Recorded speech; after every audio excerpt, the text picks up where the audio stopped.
El viento aúlla sobre el desierto del Gobi, como si intentara borrar una escena que nunca debió ser malinterpretada. La arena golpea la roca desnuda, se cuela en cada grieta y cubre los huesos expuestos de un mundo muerto hace millones de años. En medio de ese paisaje hostil, algo aparece inmóvil. Un pequeño dinosaurio encorvado, rígido, abrazando un nido de huevos con su propio cuerpo. No huyó, no luchó, murió ahí. Cuando los paleontólogos llegaron a este lugar en 1923, creyeron que el caso estaba resuelto. La imagen parecía obvia, casi demasiado perfecta. Un dinosaurio hallado literalmente sobre un nido que no le pertenecía. Un crimen congelado en el tiempo. Para la ciencia de la época, no había duda. Habían atrapado a un ladrón en pleno acto. Así nació un nombre que sería también una condena. Oviraptor, ladrón de huevos. Desde ese momento, la historia quedó escrita. Oviraptor pasó a ser un oportunista, un saqueador de nidos, una criatura despreciable incluso dentro de la brutal lógica de la prehistoria. Los libros lo dibujaron así, los museos lo mostraron así, los documentales lo narraron así. Un villano menor, sorprendido robando lo que no era suyo, reducido a una nota a pie de página en la historia de los dinosaurios. Pero el desierto no juzga, solo conserva. Y ese cuerpo fosilizado no estaba en posición de ataque. Estaba encorvado hacia adentro, con los brazos extendidos, cubriendo los huevos, protegiéndolos del frío, del viento, de algo que nunca llegó. No parecía una huida fallida, parecía una elección. Durante décadas, nadie se detuvo a cuestionar la escena. Los huevos se atribuyeron a otro dinosaurio. Oviraptor era pequeño, sin dientes, aparentemente débil. Demasiado insignificante para otra cosa que no fuera el robo. El juicio fue rápido, el veredicto definitivo. Y sin embargo, algo no encajaba. ¿Por qué morir encima del supuesto botín? ¿Por qué no escapar cuando la tormenta llegó? ¿Por qué permanecer inmóvil cuando todo invitaba a huir? El fósil no mostraba lucha ni desesperación, mostraba permanencia, una quietud que no pertenece al miedo, sino al compromiso. Hoy sabemos que esa escena no es un crimen, es una tragedia. Oviraptor no murió robando, murió cuidando, murió haciendo lo que millones de padres, antes y después, han hecho desde el origen de la vida. Quedarse cuando quedarse significa morir. Para descubrirlo, la ciencia tuvo que aceptar algo incómodo, que se había equivocado, que había condenado a un inocente durante casi un siglo. Esta es la historia de Oviraptor, no del ladrón que creímos ver, sino del padre que nunca supimos reconocer. La historia oficial parecía sólida, demasiado sólida. En los años 20, la paleontología era una ciencia joven, hambrienta de relatos claros, de villanos y víctimas fáciles de clasificar. El desierto del Gobi, recién abierto a las grandes expediciones occidentales, ofrecía fósiles espectaculares y escenas congeladas en el tiempo que pedían una explicación inmediata. Y esta escena, en particular, parecía hablar por sí sola. Un dinosaurio pequeño, extraño, sin dientes, encontrado sobre un nido de huevos. Para los científicos de la época, la conclusión fue automática. Aquellos huevos no podían ser suyos. Eran demasiado grandes, demasiado valiosos. Pertenecían, sin duda, a otro dinosaurio más poderoso. Probablemente a un Protoceratops, abundante en la zona y conocido por anidar en tierra abierta. Oviraptor, en cambio, parecía un intruso. El nombre selló el destino del animal antes incluso de comprenderlo. Oviraptor Philoceratops, el ladrón de huevos amante del ceratópsido. No era una hipótesis provisional, era una afirmación. A partir de ese momento, toda interpretación futura partió de esa premisa. La ciencia no solo observa, también cuenta historias. Y una vez que una historia funciona, cuesta desmontarla. Las ilustraciones comenzaron a reproducirse. Oviraptor aparecía agazapado, furtivo, sorprendido con el botín entre las manos. En museos y libros escolares se convirtió en un ejemplo clásico de oportunismo evolutivo, un dinosaurio menor, incapaz de cazar grandes presas, reducido a robar la descendencia de otros. Una figura casi moralizante dentro de la narrativa prehistórica. Pero este juicio se apoyaba más en suposiciones que en pruebas. Nadie había analizado el contenido de los huevos. Nadie había cuestionado la postura del cuerpo. Nadie se preguntó por qué un animal moriría encima de un nido ajeno, expuesto sin intentar escapar. El contexto importaba menos que la comodidad de una explicación sencilla. Además, Oviraptor no encajaba con la imagen clásica de un depredador. No tenía dientes afilados. Su cráneo terminaba en un pico. Sus manos eran delicadas, casi aviares. En lugar de replantear la pregunta, la ciencia decidió forzar la respuesta. Si no podía cazar, debía robar. El prejuicio anatómico hizo el resto. Durante más de medio siglo, nadie reabrió el caso. El fósil se convirtió en una referencia cerrada, un ejemplo repetido sin discusión. Así funciona a veces el conocimiento. Una interpretación temprana se solidifica, se transmite, se convierte en verdad por repetición, no por verificación. Pero la roca no miente, solo espera. Mientras generaciones enteras aceptaban al Oviraptor como culpable, nuevas excavaciones comenzaban a encontrar piezas que no encajaban con el relato. Posturas similares, nidos similares, detalles ignorados durante décadas. La pregunta, finalmente, empezó a abrirse paso. ¿Y si no estábamos viendo un robo?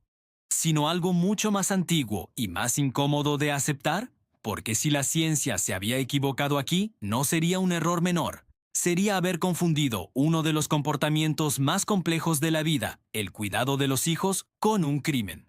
El punto de inflexión no llegó con una gran revelación, sino con una pregunta incómoda. Una de esas preguntas que la ciencia evita durante años, porque amenaza con derrumbar una historia demasiado bien asentada. ¿Y si los huevos no pertenecían a otro dinosaurio? ¿Y si siempre habían sido suyos? A finales del siglo XX, nuevas expediciones regresaron al desierto del Gobi con herramientas distintas y una mentalidad diferente. Ya no bastaba con desenterrar fósiles espectaculares, ahora había que entenderlos. Y fue entonces cuando aparecieron nidos casi idénticos al primero, con esqueletos de oviraptóridos colocados exactamente en la misma postura, no de pie, no en huida, sino sentados, con los brazos extendidos en forma de arco cubriendo los huevos.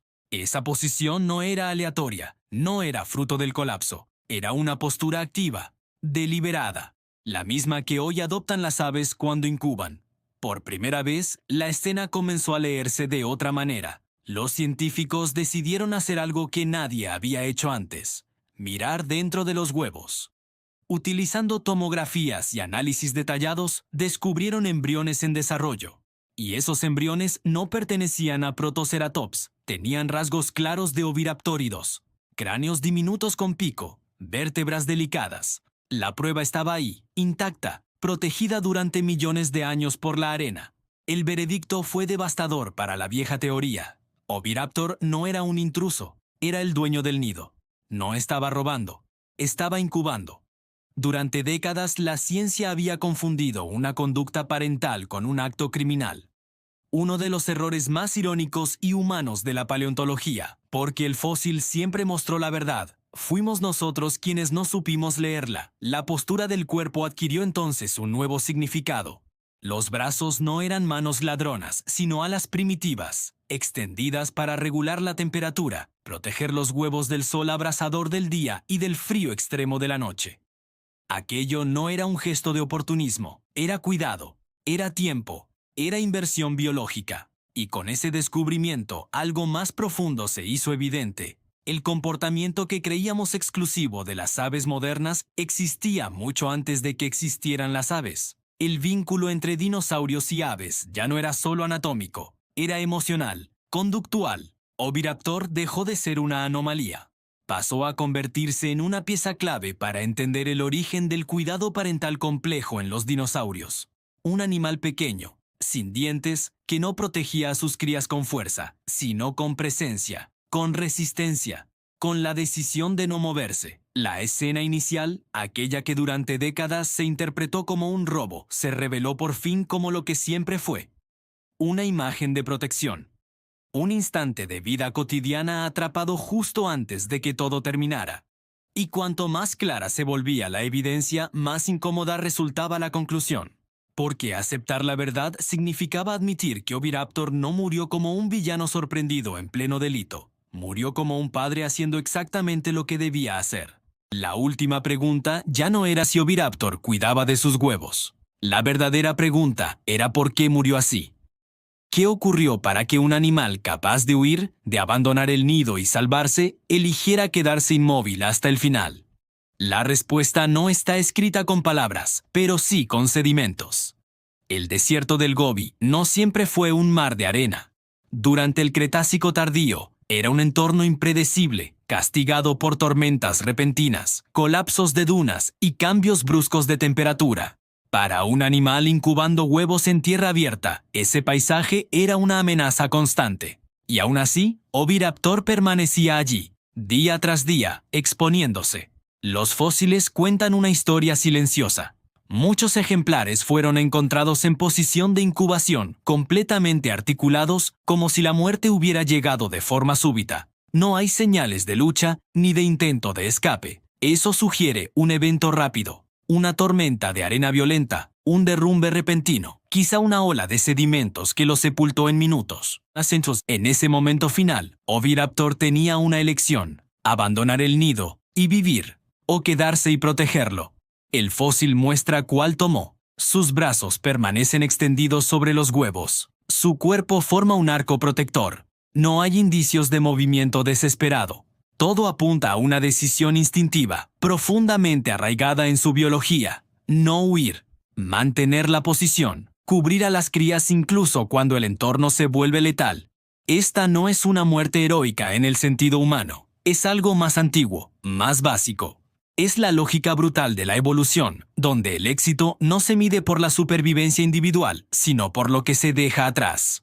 Al morir sobre el nido, Oviraptor aumentó las posibilidades de que sus crías sobrevivieran. Su cuerpo pudo haber servido como escudo térmico, como barrera física, incluso como trampa que estabilizó la arena a su alrededor. Ese último acto, inconsciente y definitivo, convirtió su muerte en parte del proceso reproductivo. Aquí, la imagen cambia para siempre. Ya no vemos a un dinosaurio sorprendido en un robo. Vemos a un progenitor enfrentando una fuerza imparable y decidiendo no moverse. Un comportamiento que reconocemos de inmediato porque sigue ocurriendo hoy en aves que incuban durante tormentas, incendios o depredadores cercanos. La ciencia suele hablar de huesos, capas geológicas y tiempos profundos. Pero en este caso, habla también de conducta, de sacrificio, de un vínculo que atraviesa millones de años. Oviraptor murió haciendo lo único que su biología le pedía hacer: permanecer. Y en esa quietud final quedó registrada una de las pruebas más poderosas de que el cuidado parental no es un rasgo moderno, ni exclusivamente humano. Es una herencia profunda, escrita en piedra, que comenzó mucho antes de que existieran las palabras para nombrarla. La última pregunta ya no era si Oviraptor cuidaba de sus huevos. La verdadera pregunta era por qué murió así. ¿Qué ocurrió para que un animal capaz de huir, de abandonar el nido y salvarse, eligiera quedarse inmóvil hasta el final?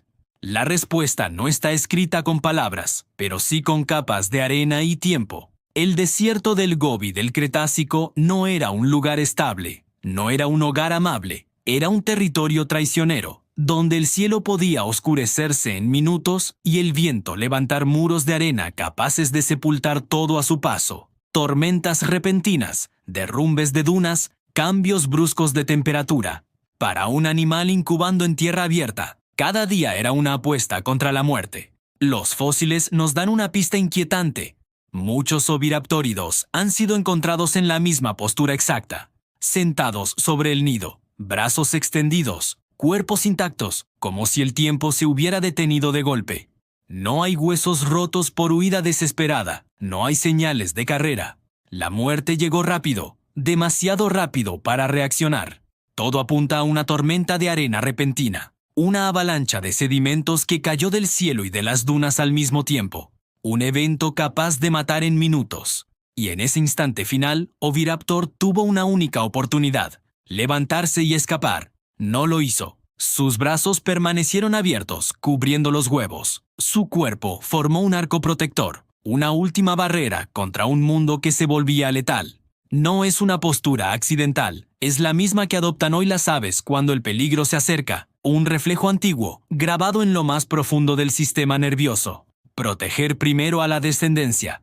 Aquí es donde la historia deja de ser científica y se vuelve inevitablemente emocional. Porque esta no es una muerte heroica en términos humanos. No hay épica consciente. Hay algo más antiguo y más poderoso. La lógica implacable de la evolución. El individuo puede perderse siempre que el linaje continúe. Al morir sobre el nido, Oviraptor aumentó las probabilidades de que sus crías sobrevivieran. Su cuerpo pudo actuar como escudo térmico, como barrera física, incluso como ancla que estabilizó la arena. En su último acto, sin saberlo, convirtió su muerte en parte del proceso reproductivo. La imagen cambia para siempre. Ya no vemos a un dinosaurio sorprendido en pleno robo. Vemos a un padre enfrentándose a una fuerza imposible de vencer y decidiendo no moverse. Un comportamiento que reconocemos de inmediato porque sigue ocurriendo hoy. Aves que incuban bajo tormentas, incendios, depredadores cercanos. La ciencia suele hablar de huesos y millones de años. Pero aquí habla de conducta, de cuidado, de un vínculo que atraviesa el tiempo profundo. Oviraptor murió como vivió en ese último instante, permaneciendo. Y en esa quietud final quedó registrada una de las pruebas más antiguas y más contundentes de que el cuidado parental no es un rasgo moderno ni excepcional. Es una herencia profunda, escrita en piedra, que comenzó mucho antes de que existiera una palabra para llamarlo amor. Durante casi un siglo, un nombre definió toda una historia. Oviraptor, ladrón de huevos. Una palabra breve, contundente, fácil de recordar y completamente injusta. Porque los nombres, en ciencia como en la vida, no solo describen, también condenan. Durante décadas repetimos ese relato sin detenernos a mirar de nuevo la escena original. Un cuerpo inmóvil sobre un nido. Brazos extendidos. Una postura que siempre estuvo ahí, esperando ser entendida. No fue el fósil el que cambió. Fuimos nosotros. Cambiaron las preguntas. Cambió la forma de leer la evidencia. La corrección llegó tarde, pero llegó. Los huevos eran suyos. La postura era incubación. La muerte no fue un castigo, sino la consecuencia de quedarse. Y con ese descubrimiento, Oviraptor dejó de ser un villano menor para convertirse en algo mucho más importante. Una prueba. Una ventana al origen de uno de los comportamientos más complejos de la vida en la Tierra. Hoy sabemos que el cuidado parental no nació con los mamíferos ni con las aves modernas. Existía ya entre los dinosaurios. En criaturas que no tenían plumas coloridas ni cantos elaborados, pero que compartían el mismo impulso básico: proteger lo que viene después. Permanecer cuando huir sería más fácil. El nombre, sin embargo, permanece. Oviraptor sigue siendo el ladrón de huevos en los libros. Un recordatorio incómodo de que la ciencia es humana, falible, y que incluso las mejores intenciones pueden construir errores duraderos. Pero también de que la ciencia tiene algo que pocas disciplinas poseen: la capacidad de corregirse. La escena final ya no es la de un crimen prehistórico. Es la de un padre sepultado por una tormenta, abrazando un futuro que quizá nunca llegó a ver. Un animal pequeño, sin dientes, que no dejó monumentos ni huellas de poder, pero sí una lección silenciosa grabada en roca durante millones de años. Oviraptor no fue un ladrón, fue un guardián. Y aunque su nombre nunca cambie, su historia sí lo hizo, porque a veces la verdad no aparece con un rugido, sino con una postura inmóvil, olvidada bajo la arena, esperando a que alguien se detenga a mirar con atención.